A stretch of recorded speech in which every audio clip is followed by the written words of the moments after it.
Hello everyone, कैसे हो आप सब लोग। आई रियली होप आप सब लोग बहुत अच्छे होंगे। Pragati this side, your SST teacher. And देखो बच्चों, आज की इस वीडियो में हम लोग करने वाले हैं आप लोगों की क्लास 7th की सोशल साइंस का chapter number 11 from barter to money. इसका हम लोग पार्ट नंबर 2 कवर अप करने वाले हैं। लास्ट वाले वीडियो में हम लोग पार्ट नंबर 1 कवर अप कर चुके थे। उसके बाद बच्चों की रिक्वेस्ट थी, स्पेशली विनोद कुमार जी की रिक्वेस्ट थी बहुत, ma'am part 2, ma'am part 2। So yes, here we are for the part.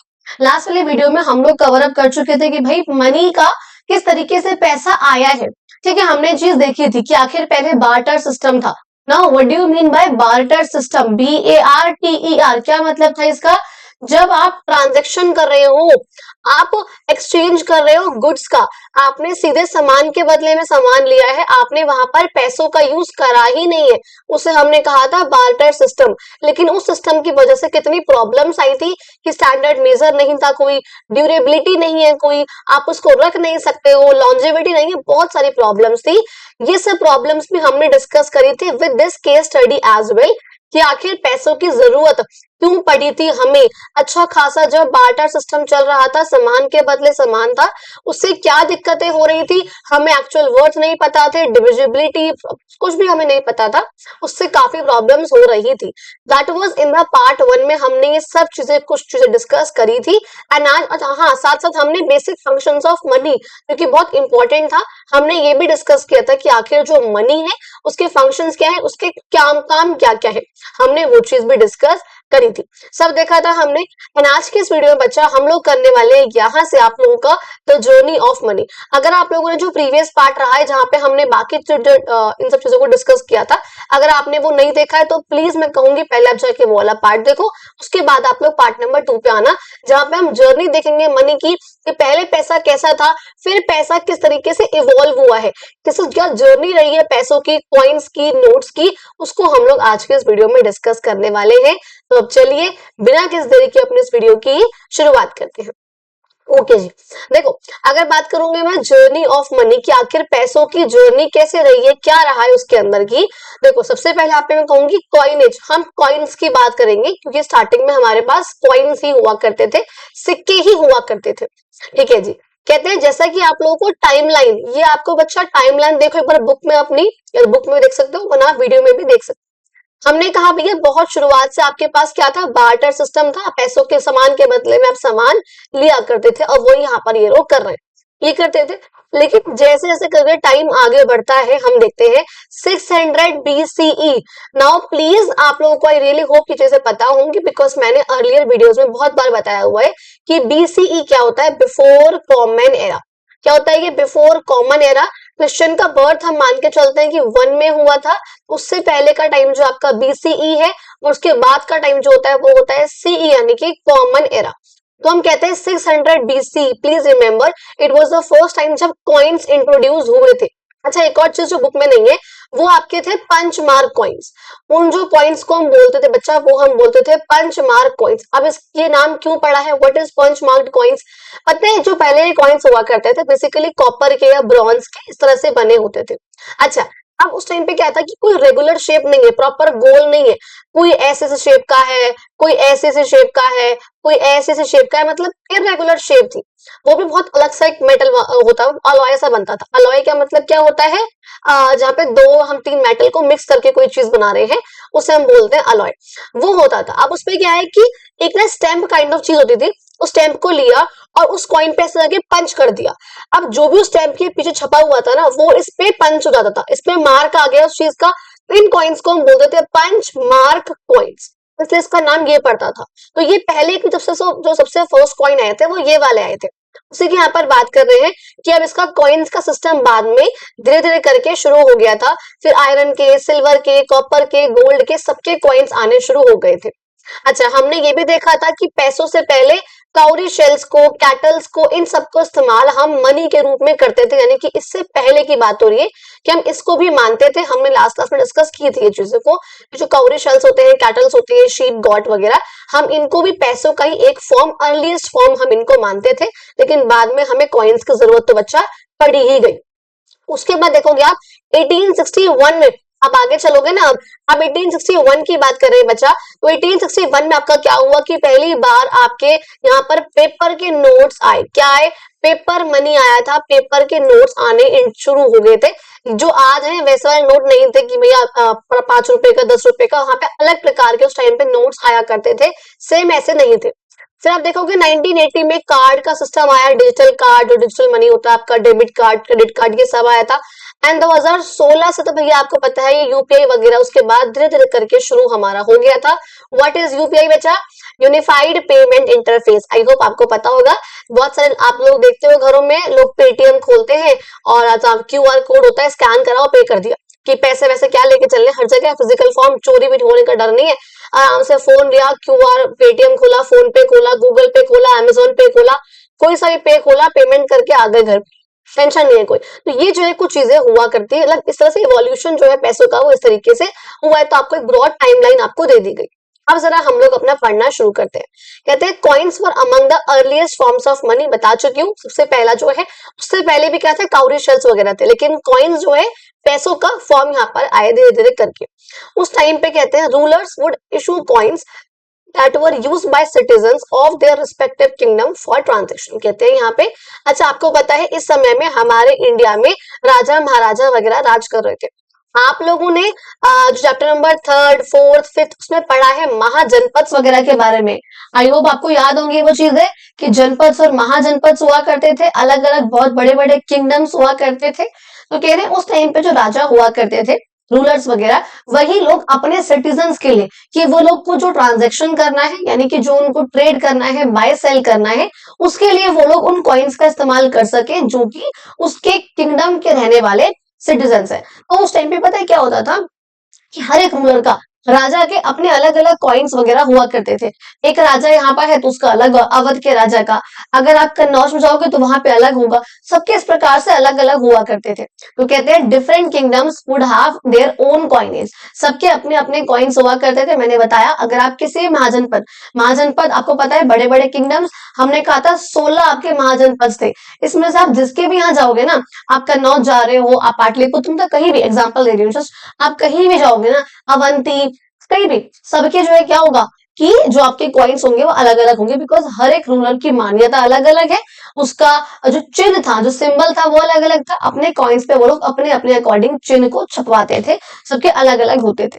कहते हैं मिंट करना और इशू करना कॉइन्स का, ये सब रूलर्स ही कंट्रोल करते थे। मिंट का मतलब क्या होता है, कॉइन्स को बनवाना, उसको प्रोड्यूस कराना। तो कॉइन्स को प्रोड्यूस करना और फिर जो प्रोड्यूस कॉइन है उसको अप्रूव करके उसको इशू कर देना, ये सारे काम कौन करते थे, रूलर्स वगैरह ही करते थे। बिकॉज उस टाइम पे हमारे पास सरकार तो थी नहीं।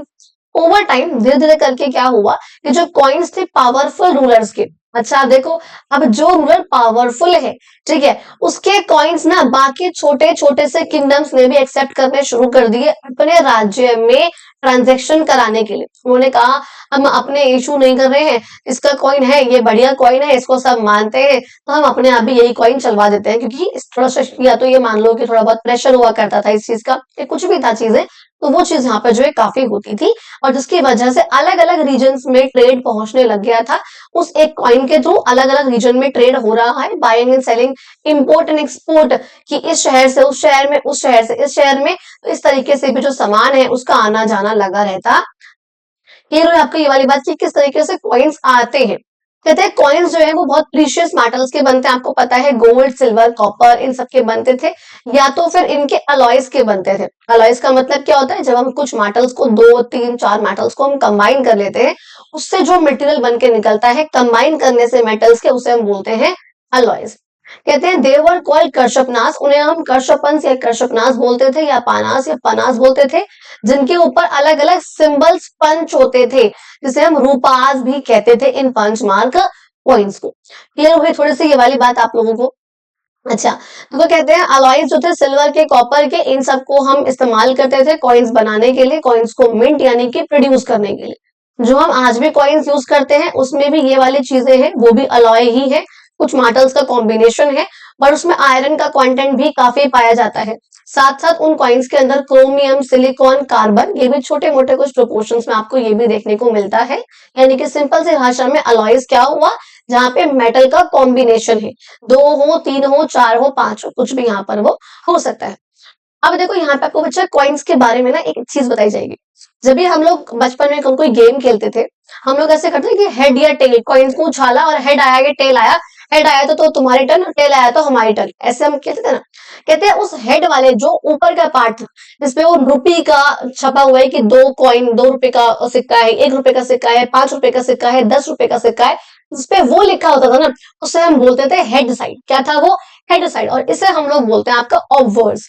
क्या बोलते हैं? इस साइड को हम बोलते हैं बच्चा आपका ऑब्वर्स। और जिसको जो उसका अपोजिट साइड होता था उसे हम बोलते हैं टेल। उसे हम अच्छी वाली भाषा में, प्रोफेशनल लैंग्वेज में, अच्छी लैंग्वेज में उसे हम बोलते हैं रिवर्स साइड। तो वो ऑब्वर्स जो ऊपर वाला साइड है, हेड साइड है, और टेल आपका हुआ रिवर्स। ये जो है 2 साइड्स एक कॉइन में होती है। कहते हैं इनमें अलग अलग different different kinds of symbols होते हैं और मोटिव होते हैं जो कि उनपे गड़े हुए होते हैं। नाउ पहली बात, सिंबल्स क्या है और मोटिव्स क्या है। आई होप आपको ये चीजें पता है भाई कि जो कॉइन होता है उसमें पीछे जो है ना, आप टेल साइड देखोगे तो एम्बलम होता है हमारा। क्या होता है? एम्बलम। अब क्या बोल रही हूँ मैं, सिंबल उस पे कैसे होगा? रुपी का होगा आगे की तरफ, 1 रुपया लिखा होगा उस पे, इस तरह सिंबल होंगे उस पे। तो क्या चिन्ह है उसके ऊपर, वो उसका हुआ सिंबल। लेकिन मोटिव का मतलब बच्चा होता है कि कोई भी एक ऐसा पैटर्न है, कोई भी एक ऐसी पिक्चर है जो कि हमारे नोट्स पे, हमारे कॉइन्स पर वो है। और वो क्यों है? क्योंकि हमने उसको एक्सेप्ट करा हुआ है। क्योंकि या तो वो हमारे कल्चर का पार्ट रहा है, या वो हमारे इतिहास का पार्ट रहा है, या वो हमारे लिए कोई अचीवमेंट रही है, कुछ भी रहा है ना, तो हमने अगर उसको एक्सेप्ट करा हुआ है और अपने नोट्स पे या कॉइन्स पे छपवाया हुआ है, लगवाया हुआ है, दैट इज कॉल्ड मोटिव। अभी आगे आप बहुत अच्छे से समझोगे और कि मोटिव आखिर होता क्या है। जैसे मान लो ये है, अब ये क्या है बच्चा? ये एक मोटिव है। यूजुअली जो मोटिव होता है वो टेल साइड पे होता है, अपोजिट साइड, यानी कि अब जो आपके रिवर्स साइड है वहां पे होता है यूजुअली जो होता है, क्योंकि फ्रंट साइड पे तो रुपी लिखा होता है, ये चीजें होती है। ठीक है, तो इसे हम बोलते हैं आपका मोटिव, कि उस वाले का, यानी कि आपके कल्चर के अकॉर्डिंग, आपके इतिहास के अकॉर्डिंग, आपके अचीवमेंट्स के अकॉर्डिंग कुछ चीज ऐसी थी जो कि आप कर रहे थे, जो कि आपने एक्सेप्ट करा हुआ था, आपने उसको अपने कॉइन्स या नोट्स पे छपवाया हुआ है, दैट इज कॉल्ड मोटिव। अभी दिखाऊंगी आगे, डोंट वरी। अब कहते हैं आपके मोटिव अलग अलग हो सकते हैं, आपके इतिहास का पार्ट, आपके अचीवमेंट का पार्ट, आपके कल्चर का पार्ट, जिसमें ट्रीज, हिल्स, आपके किंग या क्वीन, आपके भगवान, इसके अंदर एनिमल्स वगैरह कोई भी हो सकते हैं। जैसे आप देखोगे जो चालुक्य के कॉइन्स हुआ करते थे, चालुक्य जो कि कर्नाटक वाले पार्ट में आपने पढ़ा है, यहाँ पे राज करा करते थे। इनके एक वरा इमेज थी, इनके कॉइन्स पे एक वरा इमेज होती थी।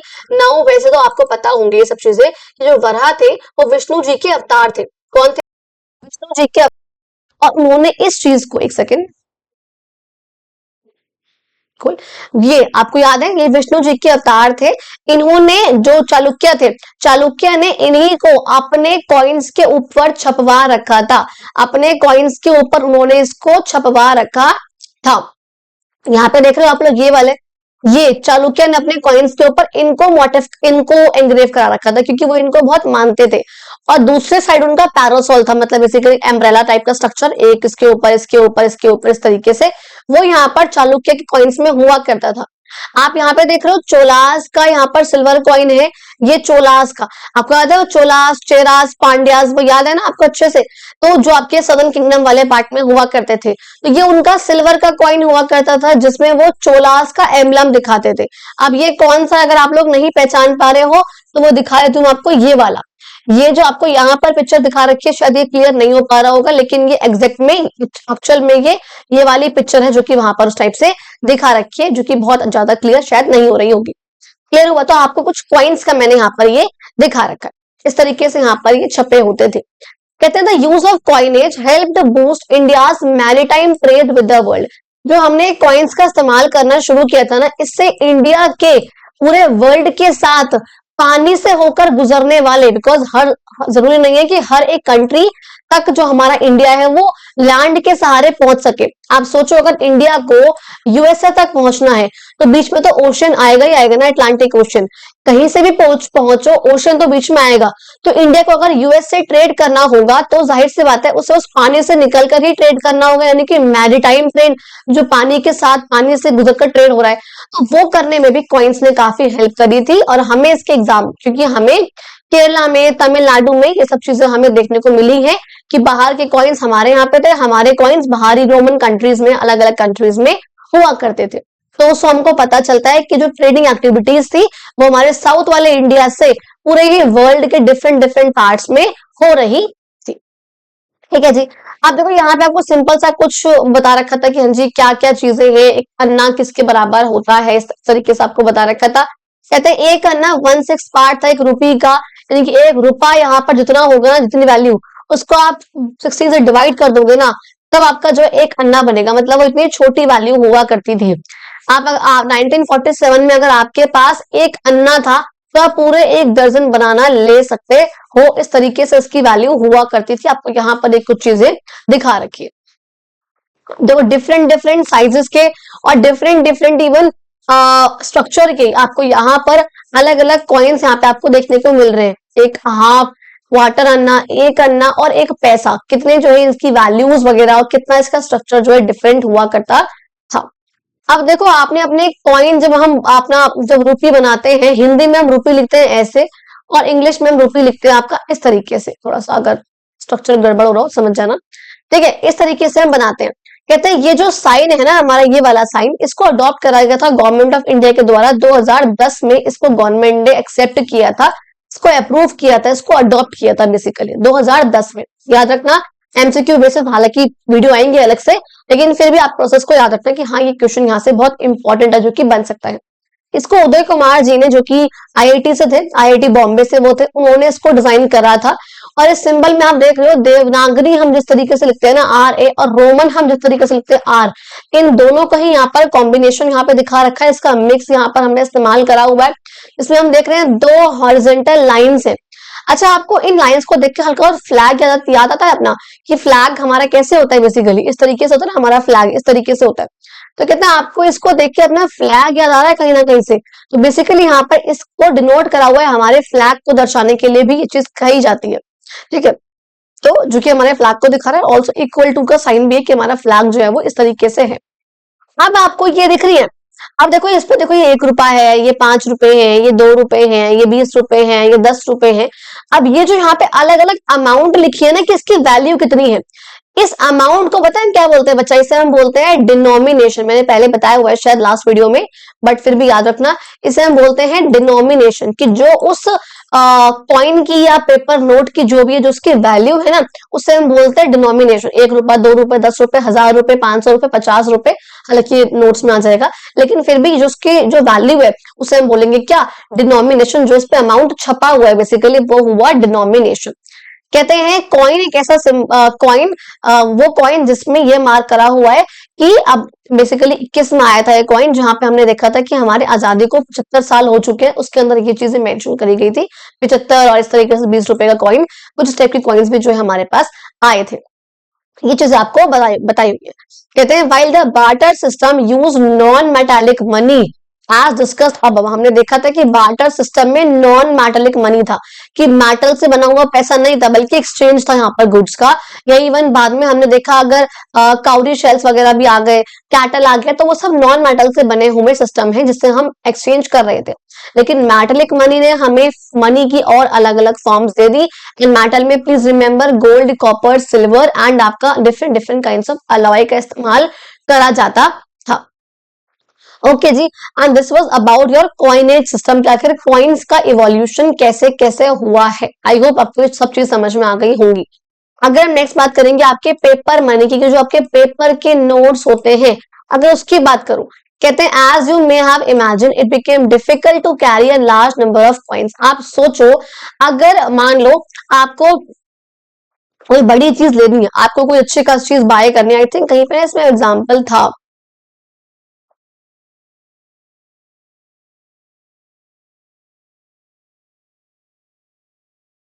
हाँ ठीक है, यहाँ पर था वो, कि अगर आपको सब्जियां लेनी है बहुत सारी, या अगर आपको लैंड ही खरीदना, आपको कोई भूमि खरीदनी है, आपको कोई प्रॉपर्टी खरीदनी है, या आपको कोई बड़ी चीज खरीदनी है, उसमें आप कितने ही कॉइन्स लेकर जाओगे, क्या उन कॉइन्स को कैरी करना इजी होगा, क्या वो चीज करना आसान रहेगा, नहीं रहेगा ना, उसको कैरी करना भी दिक्कत रहेगी, उसको हर जगह जगह मतलब प्रॉब्लम रहेगी, क्रिएट रहेगी। कितना ही आप काउंट कर रहे, कितना ही दोगे, 1 रुपया, 2 रुपया, 10 रुपया, 20 रुपया, क्या करोगे उस चीज का, बहुत हजारों में अमाउंट होगा तो कितने सिक्के काउंट करते फिरोगे, तो वो सही नहीं है इसको कैरी करना भी। कहते हैं तो कॉइन्स को स्टोर करना भी एक प्रॉब्लम थी, इसलिए हमें एक ऑल्टरनेट सिचुएशन को, एक ऑल्टरनेट को बेसिकली सर्च करना बहुत जरूरी था।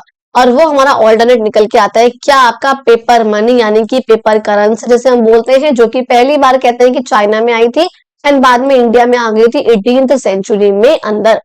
ठीक है जी, इस तरीके से आपको दिख रहे हैं कि कॉइन्स वगैरह हुआ करते थे। ये आपको बैंक ऑफ बंगाल का यहाँ पर दिखा रखा है लेफ्ट में, ये आपको 10 रुपए का नोट दिखा रखा है, देखो 10 रुपीज, और यहाँ पे लिखा है ऊपर बैंक ऑफ बॉम्बे जो कि इसने इशू करा था। और उस टाइम पे आप लोगों को पता है हमारे यहाँ पे ब्रिटिशर्स थे, तो वही ये सब काम जो है इंडिया में करती थी। ठीक है, क्लियर है ये बात। कहते हैं while coins are use for smaller denominations, मैंने बताया कि जो कॉइन्स थे उनकी उनकी वैल्यू कम थी, है ना, 2 रुपए, 5 रुपए, 10 रुपए, 20 रुपए, उससे ऊपर का तो कॉइन है ही नहीं। इतना है था तो स्मॉल है डिनोमिनेशन, जो वैल्यू है, जो नोट का अमाउंट है उसका। लेकिन जो करेंसी थे, जो पेपर नोट्स होते हैं, वो हायर डिनोमिनेशन के लिए भी होते हैं, बिकॉज हमको पता है 500 का, 1000 का, 2000 के नोट्स जैसे पहले आए थे, उस टाइप की हायर डिनोमिनेशन के। अगर आपका कोई सामान 1000 रुपए का है तो आप 20 रुपए के कितने कॉइन आपको निकालने पड़ जाएंगे। लेकिन अगर कोई सामान आपका 1000 रुपए का, तो आप 2 नोट 500 के निकालोगे, बात खत्म, ले भैया पकड़। समझ रहे हो इस चीज को, तो ये आपको जो है करना पड़ता था। क्लियर हुई जी ये वाली बात। ओके जी। कहते हैं आज के टाइम पे क्या है, जो most of the currency notes है वो कुछ इस प्रकार के दिखते हैं, आपको पता है ये चीज। अब यहाँ पे देखो, अब आपको ये चीज दिख रही है बहुत अच्छे से। ओके, अब ये काम ना मैं आपको दूंगी कि ये जो पिक्चर बनी हुई है ये किसकी है, जो ये पिक्चर बनी हुई है ये किसकी है। तो ये समझ में आ गया होगा कि इस पिक्चर को हम कहते क्या है। यही पिक्चर है जिसकी बात मैं कर रही थी कि इसे हम बोलते हैं मोटिव। जो पहली बात तो देखो, आप समझो इस बात को कि जो कॉइन्स है, हमने देखा ना कॉइन्स की रिवर्स साइड और ऑब्वर्ड साइड, तो ये जो यहाँ पे अमाउंट लिखा हुआ है ना कॉइन्स का, ये है इसकी ऑब्वर्ड साइड, यानी कि बिकॉज ये हेड है, यहाँ जिसमें अमाउंट लिखा हुआ है तो ये हेड है यानी कि ऑब्वर्ड साइड है। अच्छा, लेकिन यहाँ पे आप देखोगे जो नोट्स है, नोट्स का भी जो ये फ्रंट वाला है भैया, ये तो फ्रंट ही है, ऐसा आप कह सकते हो ऑब्वर्ड, हालांकि वो कॉइन्स की बात होती है लेकिन फिर भी। तो ये आपका है पीछे की साइड, बैक साइड। अब यहाँ पे आपको दिख रहा है भैया, यहाँ पर देखो ये रुपी का साइन है जो हमने अडॉप्ट करा हुआ है। यहाँ पे हमारे गांधी जी की फोटो है, ऊपर यहाँ पे रिजर्व बैंक के बारे में लिखा हुआ है, रिजर्व बैंक ऑफ इंडिया, जो कि नोट्स को इशू करते हैं। प्रॉपर जो ऑफिशियली हमारे इंडिया में आज जो नोट्स को इशू करते हैं वो हमारी जो बॉडी है, जो ऑर्गेनाइजेशन है, वो हमारी आरबीआई यानी कि रिजर्व बैंक ऑफ इंडिया। यहाँ पे देखो 50 रुपए लिखा हुआ है कि हाँ जी कितने की डिनोमिनेशन है इसकी। यहाँ पे आपको दिख रहा है हमारा एम्बलम छपा हुआ है, नेशनल एम्बलम, और ये कहाँ से आया था, हमने पढ़ा हुआ है पहले, मैंने आप लोगों को प्रीवियस हिस्ट्री की वीडियोस में पढ़ाया हुआ है कि ये जो हमारा एम्बलम आया था वो सारनाथ पिलर से आया था, यूपी के सारनाथ पिलर में जो अशोका ने ऊपर की तरफ हमारा एम्बलम बनवाया था। इसमें 4 लॉयन है, एक का फेस ऐसे, एक का फेस ऐसे, एक का फेस ऐसे और एक का फेस पीछे की तरफ, इस तरीके से हमारा एम्बलम है। नीचे हमारे जो 4 और लायन है, उसमें बुल है, उसमें हॉर्स है, उसमें और वो है, ये जो है इसके अंदर हुआ करता था, ये एम्बलम का आपका पार्ट है। अब यहाँ पे देखो नोट्स पे यहाँ पे लिखा हुआ बच्चा आपका स्पेसिमेन, व्हाट इज यहाँ पे स्पेसिमेन लिखने का मतलब क्या है कि ये सैंपल है जस्ट, ऐसा नहीं कि आप अपनी बुक में से इसको काट लोगे और ये बाहर चल जाएगा, ऐसा नहीं होने वाला, ये सैंपल है सिर्फ, ठीक है, इसकी कोई वैल्यू नहीं है, ऐसी बात यहाँ पर कही हुई है। अब ये जो आपको पिक्चर दिखा रखी है नोट्स के पीछे रिवर्स साइड पे, इसे हम बोलते हैं आपका क्या, मोटिव, क्योंकि ये एक ऐसा पैटर्न है, ये एक ऐसी पिक्चर है जो कि हमारे इतिहास में या हमारे कल्चर का पार्ट रही है, हमारे अचीवमेंट का पार्ट रही है। कुछ आपको ये बताना है कमेंट बॉक्स में कि हाँ इस 50 रुपए के नोट पे क्या छपा हुआ है एंड ये 10 रुपए कॉइन्स पे क्या छपा, नोट्स पे क्या छपा हुआ है पीछे, जिसे हमने बोला है हमारा मोटिव। ठीक है, यहाँ पे देखो भाई रिजर्व बैंक, यहाँ पे स्वच्छ भारत है, यहाँ पे फिर स्पेसिमेन है, किसने इशू करा है, ये कुछ चीजें यहाँ पर मेंशन हो रखी है हर एक नोट पे। तो आई होप आपको ये चीज समझ में आ गई होगी कि हाँ जी एक नोट पे क्या क्या चीजें होती हैं जो कि आपको पता होनी चाहिए, और ये मैं ऑलरेडी बता चुकी हूँ कि मोटिव में क्या क्या होता है हमारे देश के बारे में। कहते हैं आपने इस चैप्टर में पहले पढ़ा हुआ है कि एंशियंट टाइम्स में यानी कि पुराने समय में कि जो कॉइन्स थे वो रूलर्स इशू करा करते थे, मैंने बताया था। लेकिन मैंने बोला आज के टाइम पे जो हमारी ऑर्गेनाइजेशन है इंडिया की, जो कि आपके नोट्स को इशू करती है, वो आपकी कौन सी है, सेंट्रल अथॉरिटी है, सेंटर में बैठी हुई है, यूनियन की अथॉरिटी है, विच इज कॉल्ड आरबीआई यानी कि रिजर्व बैंक ऑफ इंडिया, जो कि हमारे देश के सारे ही नोट्स को इशू करती है। नाउ एक और चीज जो कि बुक में मेंशन नहीं है, मैं आपको बता देती हूँ कि जो कॉइन्स है ना आज के टाइम पे, जो कॉइन्स है बच्चा, इस कॉइन्स को आपकी इशू करते हैं गवर्नमेंट। कौन करती है, गवर्नमेंट। गवर्नमेंट में आपको पता है मिनिस्टर्स होते हैं अलग अलग, तो उसमें से जो फाइनेंस मिनिस्टर हैं, जो कि हमारी आज के टाइम पे निर्मला सीतारमण जी हैं, जो फाइनेंस मिनिस्टर हैं, वो हमारे कॉइन्स को इशू करते हैं। किसको इशू करते हैं? वो करते हैं बच्चा आपके कॉइन्स को इशू, ठीक है जी। लेकिन जो नोट्स को इशू करते हैं वो कौन करते हैं? हमारे गवर्नमेंट लेवल पर, यूनियन लेवल पर बैठे हुए एक अलग सी बॉडी है, गवर्नमेंट का रोल नहीं है इसके अंदर, वो हमारी रिजर्व बैंक ऑफ इंडिया यानी कि आरबीआई। क्लियर हो गया जी आपको? ये आरबीआई ही है जो कि सारी ही बैंक्स पे भी कंट्रोल रखती है और हमारे नोट्स को भी इशू करती है, ठीक है जी। प्लस पता है एक और चीज थी कि सारे ही कॉइन्स को, और जो 1 रुपए का नोट था, जो कि अब तो खैर पब्लिश नहीं होता है, लेकिन जो पहले होता था, तो इसको भी फाइनेंस मिनिस्टर ही करते थे। और बाकी सारे जो नोट्स है हमारे 2 रुपए के या 2 से ऊपर, 2, 5, 10, 20, 50, 100, 200, 500, 1000 और पहले 2000 भी, इन सब नोट्स को इशू कर रही थी हमारे आरबीआई ऑफ इंडिया, आरबीआई मतलब। अच्छा, अब देखो न्यू फॉर्म्स ऑफ मनी की बात करते हैं कि आज के टाइम पे पैसों की अलग अलग फॉर्म्स कौन सी आ चुकी है, जिसमें हम लोग बात करेंगे आपके डिजिटल मनी की। हमने देखा भैया जिस तरीके से टाइम ने प्रोग्रेस करा है, टेक्नोलॉजी बहुत एडवांस हो गई है आज के टाइम पे, बहुत सारी अलग अलग जो फॉर्म्स है मनी की वो भी हमारे पास आ चुकी है। आपको यहाँ पर एक सेलर दिख रहे हैं जिनका इनका नाम है बच्चा कृष्णप्पा जी। इनका नाम क्या है? कृष्णप्पा इनका नाम है, जो कि अपने कार्ट में, अपनी ठेली वगैरह पे आराम से अब जो भी सीजन के फ्रूट है वो ये सेल करते हैं, जो सीजन में आ रखे होते हैं। साथ साथ इन कलरफुल फ्रूट्स जो भी यहाँ पे आसपास उन्होंने लगा रखे हैं, इन कलरफुल जो फ्रूट्स उन्होंने अपने कार्ट पे लगा रखे हैं, इसके ही पास इन्होंने लगा रखा है अपना एक क्यूआर कोड। क्या लगा रखा है? अपना एक क्यूआर कोड। आपको दिख रहा है ये पिक्चर? आपको दिख रहा है? मेरा माउस कहाँ जा रहा है बेटा? ये रहा आपका क्या क्यूआर कोड, इसकी बात मैं यहाँ पर कर रही हूँ। तो यहाँ पे उन्होंने ये लगा रखा है, इसके आसपास ही जो भी कस्टमर्स आते हैं वो आपको दिख रहा है। ये मैम यहाँ पे देखो आंटी जी के पास है, ये अपना फोन निकाल रखा है, फोन में उन्होंने पेटीएम, गूगल पे, फोन पे कुछ भी खोला होगा, इस क्यूआर कोड को वो स्कैन करेंगी। ये हर एक इंसान के अकाउंट का अलग अलग होता है, ठीक है? तो उसको स्कैन करेंगे अपने फोन के थ्रू और डिजिटली अपना जो है, जो उन्होंने खरीदारी करी है उसके लिए पेमेंट कर देंगी। और ये जो पेमेंट होती है वो डायरेक्टली कृष्णप्पा के बैंक अकाउंट में पहुंच जाते हैं, बिकॉज ये जो क्यूआर कोड है वो उनके बैंक अकाउंट का ही होता है, उससे लिंक होता है। आप देखो यहाँ पे 2 वर्ड्स आपके आगे आ रहे हैं, एक होता है टेंजिबल और एक होता है इनटेंजिबल। जो भी चीज आपके सामने है, फिजिकल फॉर्म में है, जिसको आप छू सकते हो, बेसिकली आप उसको टच कर सकते हो, उसे हम बोलते हैं टेंजिबल। क्या बोलते हैं? टेंजिबल।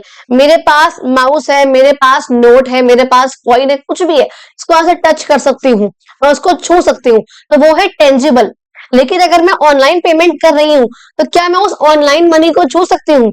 जब तक मैं उसे बैंक अकाउंट से निकाल के नहीं लाऊंगी फिजिकल फॉर्म में, तब तक मैं उसे छू नहीं सकती हूँ, क्योंकि अकाउंट में पड़ा हुआ है, पैसा है मेरे पास, लेकिन वो डिजिटल रूप में है, मेरे पास इन कैश में नहीं है जो मैं उसको छू सकूं, निकाल सकूं, कुछ भी कर सकूं, नहीं ना। जब मैं उसको छू नहीं पा रही हूँ तो उसे हम बोलेंगे इनटेंजिबल फॉर्म ऑफ मनी। क्या होगा बच्चा? वो इनटेंजिबल फॉर्म ऑफ मनी। अच्छा, तो जिसे हम बोलते हैं क्या? आपका डिजिटल मनी भी जिसको हम बोलते हैं, जो कि ई फॉर्म में यानी कि इलेक्ट्रॉनिक फॉर्म में यानी कि डिजिटल फॉर्म में होता है।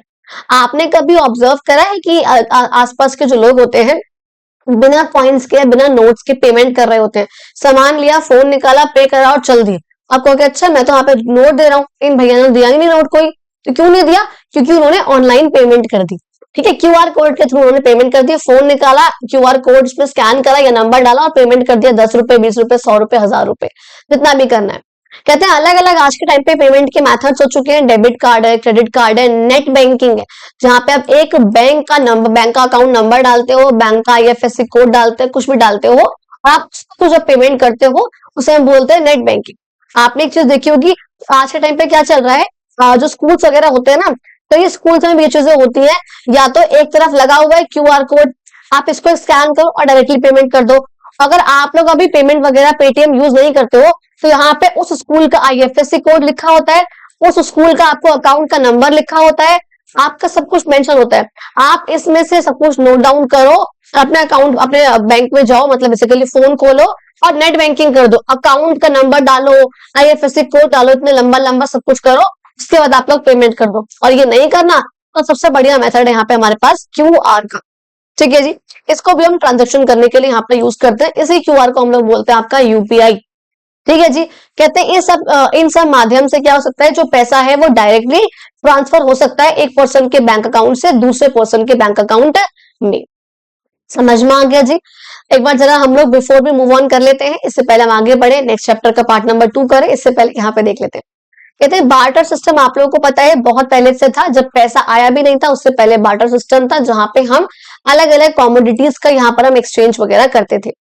जो लिमिटेशन थी बार्टर सिस्टम की हमने वो देख रखी है, कितनी प्रॉब्लम थी ड्यूरेबिलिटी की, उसकी डिविजिबिलिटी की, उसको कैरी करने की, साथ साथ उसका कि कोई एक्चुअल वर्थ नहीं है, कोई स्टैंडर्ड मेजर नहीं है, बहुत दिक्कत थी, कॉमन नहीं था वो, ये चीज थी जिसकी वजह से हमें पैसों की जरूरत पड़ी। आपको पता है अर्लीस्ट जो फॉर्म रही वैसे मनी को उसे हम बोलते हैं कॉइन्स, और इससे भी पहले हमारे पास आए थे काउरी शेल्स वगैरह, कैटल्स वगैरह, ये सब चीजें आई थी।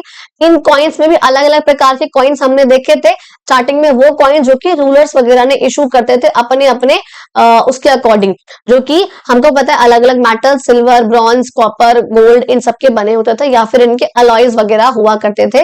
और अलग अलग राजा अलग अलग प्रकार के कॉइन्स अपने राज्य के अकॉर्डिंग या अपने बिलीफ के अकॉर्डिंग वो लोग छापते थे, उसको इशू करते थे, मिंट करना प्रोड्यूस करना यानी कि, और इशू करना वो करते थे।